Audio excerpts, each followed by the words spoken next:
అయ్యా, వారి శత్రు భయము నుంచి నీ దక్షిణ హస్తమును చాపి ఆకాశము నుంచి వడగండ్లను, ఆకాశము నుంచి నీ అగ్నిని కుమ్మరింపచేసి ఇశ్రాయేలీయులైనటువంటి నీ ప్రజల ముందు నిలిచిన శత్రువులను తరిమి తరిమి కొట్టినటువంటి నీ దక్షిణ హస్తముతో ఈ దినమున నీ బిడల ముందు నిలిచిన నీ శత్రువులను నీ దక్షిణ హస్తపు బలము చేత భూమి అంతముల వరకు తరిమి కొట్టి మీ సహాయము చేత నీ బిడలను దర్శించమని అయ్యా మీ పాదముల చెంత ఈ ఉదయకాలమందు యేసుక్రీస్తు నామమున వేడుకొనుచున్నాను తండ్రి.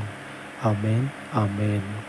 మన దేవుడు నిత్యము మనకు తోడయ్యుండును గాక. ఆమేన్, ఆమేన్.